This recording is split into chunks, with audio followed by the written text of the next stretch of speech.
What's good? We back. Boston Clinic and more. Y'all know what it is. Shout out to all the brothers that was watching our live scoring and commentary for the Errol, Spence, Carlos, Ocampo card. We back in the building one time for the one time we grinding. Don't forget to check the links in the description and smash that subscribe button. Hit the bell icon so you know we go live or upload a video. But this was a short night as far as for the main event. Errol came in. And Ocampo didn't look like he had any wiggle or budge in him. He came in, he looked a little bit nervous, but he didn't fight nervous in the beginning. And it was at a point in the round where we thought, he might have been taking the round. He was throwing this nice little straight jab and a straight right hand, and he was having some good movements. And Errol Spence was having a little bit of trouble trying to figure out his height and trying to figure out how to get in. And Ocampo seemed like he was composed. Seemed like he had a little bit of experience coming in there. Seemed like he knew what he wanted to do with Errol and kind of use his height. He had a 6-pound weight advantage as well. And they was exchanging body shots for a minute. I think Errol went low earlier in the first round, in the middle of the first round, and they was exchanging, and they was in the clinch a little bit.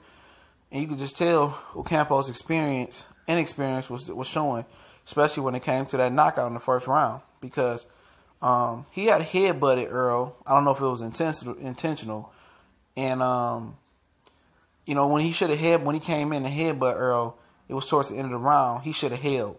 He should have grabbed Errol and then spent out the clinch and reset, and then, use his height again, flash the jab like he was doing, and putting the right hand behind the jab.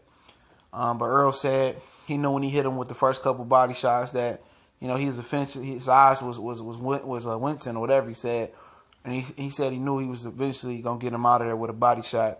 And after the headbutt, Errol came with a left hook, and then they was kind of low. It was a right hook or whatever it was kind of low, and then it seemed like he finished him off with a right hand to the liver or to the side, and Carlos Ocampo folded like a lawn chair on the 4th of July, and he was on the canvas, and you just knew he wasn't gonna get up. We knew he came here for a check, because at first, when he was he ordered a mandatory because he didn't fight Konstantin Pumarov, he wasn't gonna take the fight. He was saying like, I don't know if I can be ready by June, whatever. It was just June at the time. It had no date. I don't know if we can be ready by June and this and that, and all of a sudden we thought we was gonna get the Ugas fight, the Yordenis Ugas fight, the guy who beat Thomas Delorme on the prelim card of McGregor and Mayweather, and then he came back and beat Ray Robinson on the Brandon Rios and Danny Garcia card, I believe it was. So we thought we was gonna get Yordenis Ugas, because we knew Carlos Ocampo wasn't ready. He was young. He hadn't fought out of Mexico yet. He was just all his fights in Mexico and took out the TV. Like I told y'all guys, he wasn't no Jaime Munguia. He didn't have that type of talent. But he took the bag. The money was too much for him to turn down. He took it. And at the end of the day, you could tell. I'm not saying that body shot didn't hurt, and if it landed on me, I wouldn't say I wouldn't fold over neither. But what I can say is, I know he wasn't getting up when he got hit with that body shot and went down. I knew he wasn't getting up. Because I knew he came there for the paycheck. He knew he could win. And, it's fine, though. He's a young guy. He didn't take a lot of punishment. Hopefully he can get better and come back and bounce back from that. But Errol Spence didn't suffer no punishment. He said after the fight, he thanked Jim Gray for being a Hall of Famer. He was with Jerry Jones. He called out Danny and Sean, but it wasn't that ferocious call out he did at the weigh-in saying I was top dog and I'm the best welterweight. And he wasn't sending no messages. He done sending messages. Everybody else got to send messages to him. It wasn't that type of malicious or that savage type of call out he did. It was kind of like, I know Sean and Danny's probably fighting in September, and they're not gonna probably want to fight me this year. Something that probably happens next year. That wasn't ruthless. He should have kept it ruthless, like he did with the weigh-in. He should have said, "Yeah, they gotta come fight me now. Bring that belt over here and make this." He should have been a little bit more, a little more demonstrative, a little bit more gangster, a little bit more serious, a little bit more energy.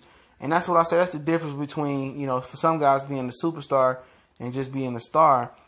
And the same for Terrence Crawford. They don't have that flamboyant attitude to really take it to the next level. You know what I'm saying?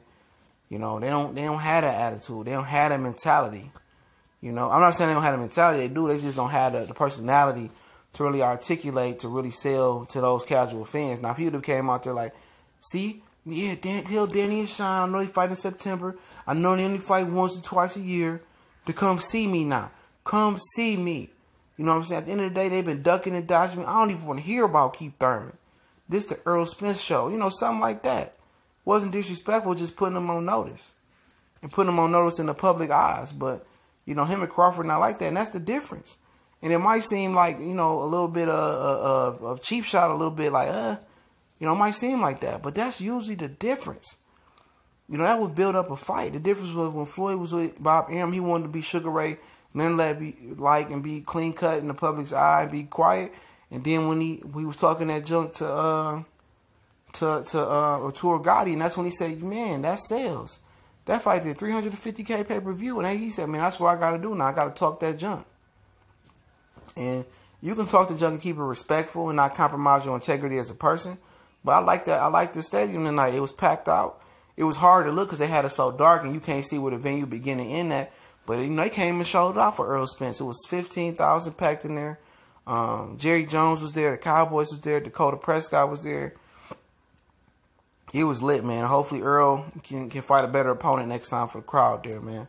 Seriously. Hopefully Errol.